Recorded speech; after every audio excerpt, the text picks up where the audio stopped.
알아두면 쓸모있는 남성 지식 알쓸남식 유료박입니다. 오늘은 남성도 가다시를 맞아야 한다, 자궁경부암 백신을 맞아야 한다 라는 거에 대한 내용을 가지고 말씀을 드리려고 합니다. 남자는 자궁이 없으니까 자궁경부암 걸리지 않죠. 그러니까 백신 남자가 맞을 필요 없지 않나? 라고 이제 흔히 말씀들을 하세요. 이제 그거에 대한 내용들을 말씀드리려고 해요.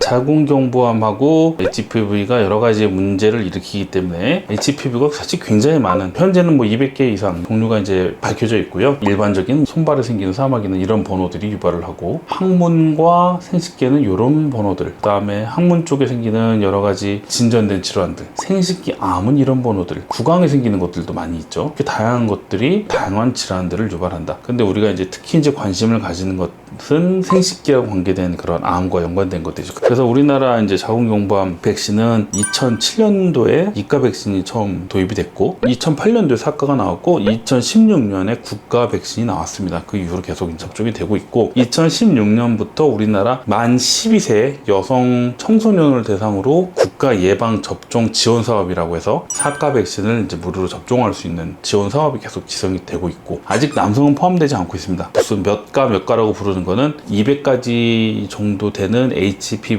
중에 몇 개를 이 백신이 효과를 나타낼 수 있냐라고 하는 겁니다. 예를 들어서 2가라고 하면 16번, 18번에 대한 백신이라고 생각하시면 되겠죠. 4가라면 거기다가 뭐 6번, 11번이 포함이 된 거고, 미국이나 이제 호주 같은 곳에서는 남성에서 이제 구분 없이 국가를 이용해서 이제 이런 프로그램 접종 지원 사업을 하고 있는데, 우리나라는 아직 12세 여성이 대상으로만, 그것도 4가로만 하고 있다라는 거죠. 저는 계속 말씀을 드리고 있는 게, 남성도 이런 가다시를 맞아야 된다라고 주장을 하고, 다른 이제 연구자들도 이런 주장들을 하고 있습니다. 남자도 꼭 맞아야 된다라고 하는 거는 몇 가지 근거를 가지고 말씀을 드리는 거예요. 첫 번째로 말씀드릴 수 있는 거는, 남성들도 HPV 질환에 걸린다라는 거죠. 남성도 곤지름은 굉장히 많이 걸립니다. 자, 여기 이제 표를 보시면은 성기사마귀 환자 수의 변화입니다. 이게 남자 환자거든요.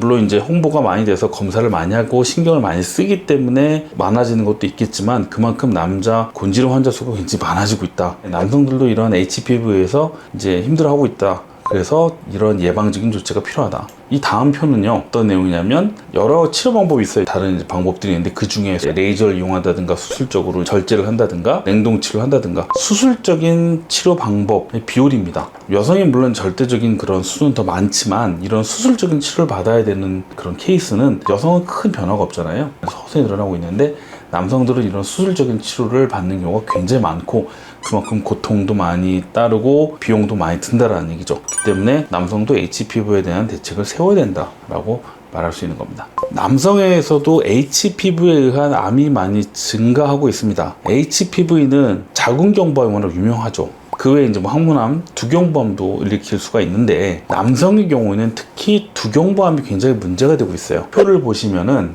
여성에서 이제 HPV에서 암으로 진행된 걸 보면 자궁경부암이 47%, 남성의 경우에는 80%가 두경부 쪽, 구인두암 쪽에서 발생했다라는 거죠. 예전에 뭐 후두암, 구인두암, 구강암이라든가 이런 거는 담배가 주 원인이었습니다. 그런데 흡연율이 요즘 많이 떨어졌고요. 전자담배 같은 걸로 이제 전환되는 경우가 굉장히 많아져서 담배에 의해서 구인두암이 생기는 경우가 많이 줄었고, 대신 이제 HPV가 두경부암 원인의 한 80%까지 차지한다고 알려져 있습니다. 남자도 이런 암을 예방하기 위해서 백신을 맞아야 된다는 거죠.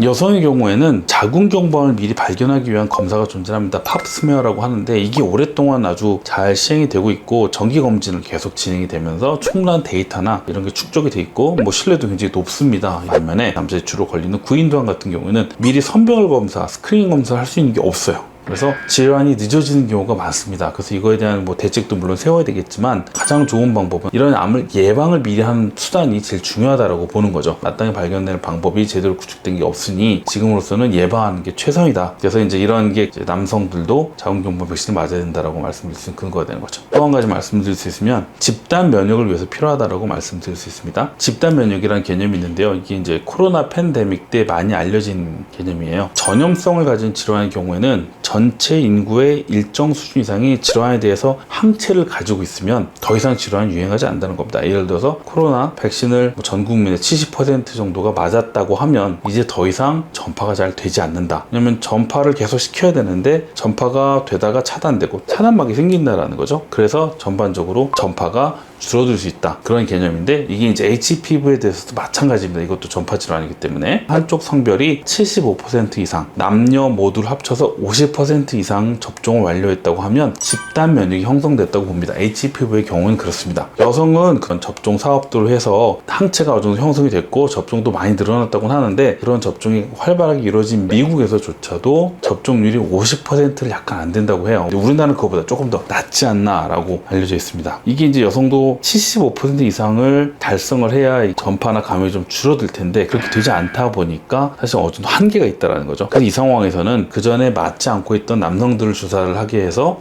같이 면역을 형성하는 게 더 효과적이다. 그래서 50% 정도를 접종률을 달성을 하면 HPV 감염이 좀 확연히 줄어들 거다라고 이제 주장하는 거죠. 그래서 이런 집단 면역을 위해서도 HPV 백신을 주사하는 것이 꼭 필요하다. HPV는 여러 가지 심각한 질환으로 진행될 수 있습니다. 그렇지만 확실한 예방 수단도 있고 치료 수단도 있기 때문에 적극적으로 대처만 잘 하시면 이런 위험을 피할 수 있는 그런 질환입니다. 너무 걱정하실 거 없고 관심 가지시고 잘 조치만 취하시면 될 것 같아요. 남성의 경우에도 자궁 경부암 예방 백신, 가다시나 서바릭스 같은 그런 주사를 꼭 맞는 거를 권해드립니다. 시청해주셔서 감사합니다. 오늘 여기까지입니다.